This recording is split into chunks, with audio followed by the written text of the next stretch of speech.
Assalamualaikum warahmatullahi wabarakatuh.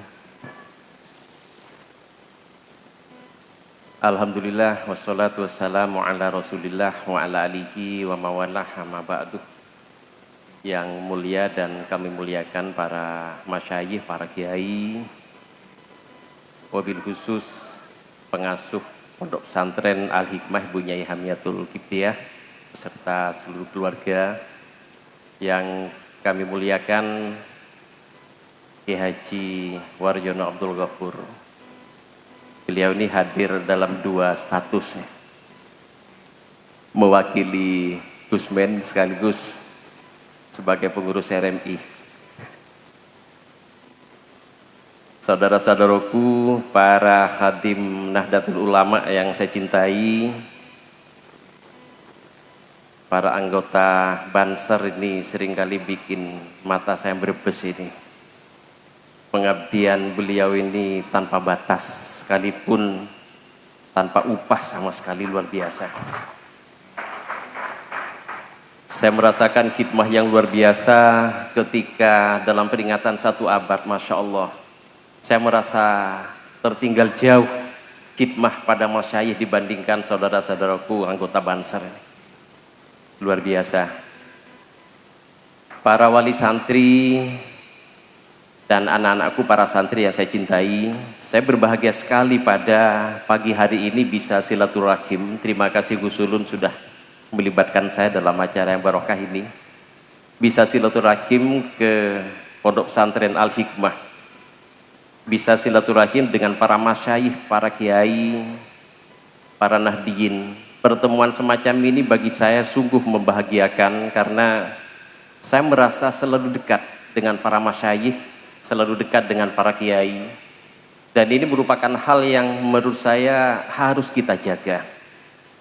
Maka kegiatan-kegiatan haflatul imtihan, kegiatan pengajian rutinan mingguan seperti jamaah tahlil, dibaan dan semacamnya, secara lahiriah terlihat sebagai bertemunya beberapa nahdiyin, tetapi secara batiniah itu menguatkan perasaan kita sebagai saudara dan menguatkan harapan untuk selalu mendapatkan barokah dari para masyayikh. Saya yakin bahwa selama kita tidak jauh-jauh dari para kiai, selama kita selalu menjaga hubungan erat dengan para masyayikh, insya Allah ada banyak hal bermanfaat yang bisa kita jaga dan kita peroleh, kita rawat. Secara duniawi tentu kedekatan dengan para masyayikh, kedekatan dengan para kiai ini juga memiliki kontribusi untuk menjaga keutuhan negara dan bangsa kita. Kita tahu dalam kitab-kitab fikih di situ ada babul jihad. Tetapi sejak dulu sampai sekarang tidak pernah ada kiai mengajak santri dan lingkungannya melakukan makar terhadap negara. Itu tidak pernah. Artinya secara sosiologis kedekatan kita dengan para kiai memiliki manfaat yang sangat jelas untuk menjaga keutuhan bangsa dan negara. Ini merupakan modal sosial yang saya rasa susah ditemukan di negara-negara lain. Saya tidak bisa membayangkan kalau di Indonesia ini tidak banyak pesantren, tidak banyak kiai. Mungkin sudah dulu Indonesia ini mengalami konflik horizontal. Kita bandingkan misalnya di beberapa negara yang mayoritas penduduknya penganut agama Islam. Ketika terjadi konflik di antara kelompok-kelompok sosial, di situ tidak ada simpul-simpul masyarakat, simpul-simpul sosial yang mampu menjaga keutuhan bangsa dan negaranya. Tetapi di Indonesia, para kiai dengan teguh hati selalu mendahulukan persatuan dan kesatuan keutuhan bangsa kita.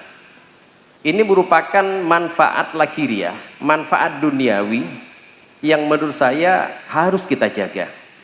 Maka adik-adik santri jangan pernah jauh-jauh dari kiai. Belajar di pesantren itu sudah merupakan pilihan yang sangat tepat. Andai pun nanti kalian melanjutkan belajar ke jenjang perguruan tinggi, Usahakan menjadi pesantren yang dekat dengan kampus agar kalian tidak jauh-jauh dari para masyayikh. Yang kedua, tentu manfaat rohani, manfaat ukhrawi. Kedekatan dengan para masyayikh ini memberi kita harapan yang sangat kuat untuk bisa selamat di akhirat kelak.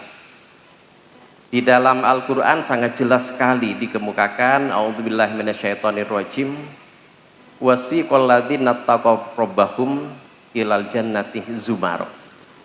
Ini jelas sekali bahwa nanti kita di akhirat akan diarahkan ke surga dalam suatu rombongan. Akan ikut rombongan siapa nanti?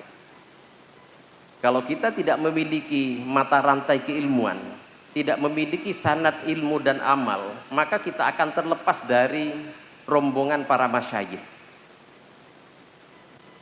Nah, ini harus kita rawat sejak kita hidup di dunia ini, merawat hubungan dengan para masyayikh dengan satu harapan bahwa kita nanti akan berada dalam satu rombongan dengan para masyayikh yang bersambung sanadnya sampai kepada Rasulullah Sallallahu Alaihi Wasallam. Maka mata rantai sanad bagi kita orang pesantren ini merupakan sesuatu yang sangat penting. Sampai dikatakan laulal isnad laqala man syaa ma syaa. Andaikan tanpa sanad ilmu dan amal, siapapun bisa mengatakan apapun yang ingin mereka katakan. Tetapi dengan sanad ilmu, kita memiliki pegangan kebenaran dan harapan untuk selamat di dunia dan di akhirat kelak. Dan sanad ini dijaga dengan sangat baik di lingkungan pesantren. Hubungan kita dengan para masyayikh, masyayikh kita dengan guru-guru mereka sampai bersambung pada Rasulullah, itu merupakan ikhtiar untuk bisa memahami agama Islam dengan benar dan bisa mengamalkan ajaran Islam dengan benar dan baik. Tentu itu akan menjadi alasan kedekatan kita nanti dengan para masyayikh ini akan menjadi alasan masuk di dalam rombongan mereka ketika menghadap Allah Subhanahu wa taala. Maka ada dua hal alasan bagi saya sangat penting mengapa kita jangan pernah jauh-jauh dari para kiai, jangan pernah jauh-jauh dari para masyayikh. Yang pertama, secara duniawi ini akan berfungsi menjaga keutuhan bangsa kita. Yang kedua, secara ukhrawi memberikan harapan yang semakin besar dan kuat bahwa ketika kita masuk dalam rombongan para masyayikh, kita akan mendapatkan keselamatan kelak di akhirat. Para wali santri, hadirin yang saya muliakan, saya sangat tertarik dengan pesan yang ada di atas ini. Aqul ilmi hayyun khalidun ba'da mautihi wa usalihi tahta turabi rahim. Ini luar biasa. Ini mengingatkan kita bahwa relasi kita dengan para masyayikh ini tidak hanya dijaga, dirawat ketika kita masih hidup, bahkan setelah wafat pun kita menjaga hubungan dengan para masyayikh kita melalui doa-doa dan mengharapkan barokah dari beliau semua. Jadi yang banyak melakukan ziarah itu orang pesantren, yang banyak melakukan kunjungan kepada para wali itu orang-orang pesantren, orang-orang NU. Di luar lingkungan NU ada kecenderungan semacam itu, tetapi kecenderungannya lebih pada kapitalisasi ziarah.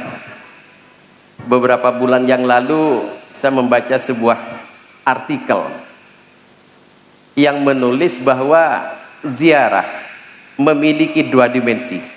Yang pertama tentu dimensi ukhrawi, ini yang kita miliki dari masyarakat pesantren.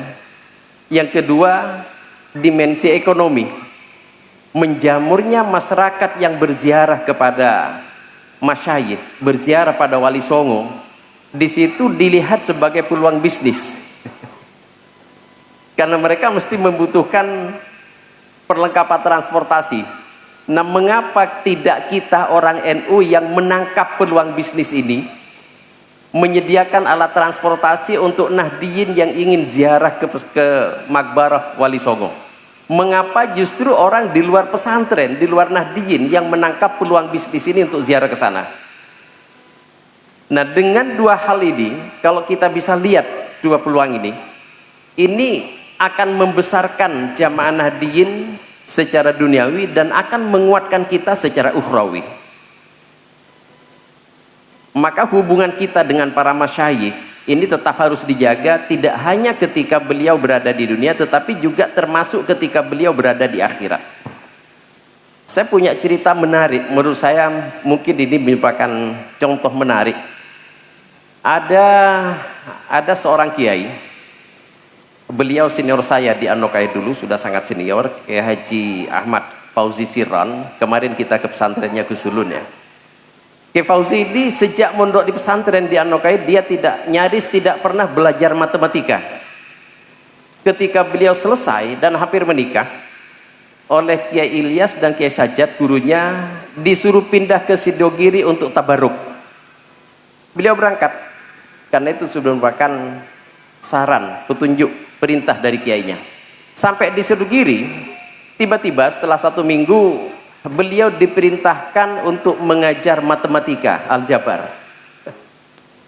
Kiai Fauzi ini cerita sama saya, beliau berpikir, bagaimana saya akan mengajar aljabar selama di Anokai saya tidak pernah belajar matematika. Ketika dapat perintah itu, Kiai Fauzi ini tanya, ini perintah dari kiai atau ini keputusan pengurus? Maksud Kiai Fauzi, kalau itu hanya merupakan perintah pengurus, keputusan pengurus, beliau akan menolak. Tetapi ternyata itu perintah kiai dan Kiai Fauzi tidak bisa menolak perintah itu. Yang beliau lakukan adalah mengaji ke Makbarah Masyayikh Sidogiri sampai beliau tertidur di Makbarah itu sampai capek. Jadi beliau ngaji Yasin terus, dan beliau tidak berhenti. Ketika capek beliau tertidur dan dilalah. Ketika tidur itu beliau dikunjungi Kiai Ilyas, pengasuh pesantren Anokaya. Dalam mimpi beliau diajari tentang matematika. Dan besoknya beliau bisa mengajar matematika, 1 buku beliau hafal. Nah, ini bentuk hubungan antara masyayikh yang sudah wafat dengan santri yang masih berada di dunia. Maka ada hal-hal yang di luar jangkauan nalar yang tidak bisa ditolak, yang harus tetap kita jaga.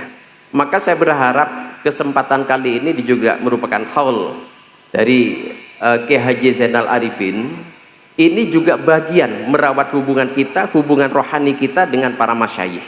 Mudah-mudahan pertemuan kali ini tidak cuma merupakan kemeriahan panggung, tidak cuma merupakan kemeriahan duniawi, tetapi juga merupakan ikhtiar untuk mengikatkan rohani kita dengan para masyayikh.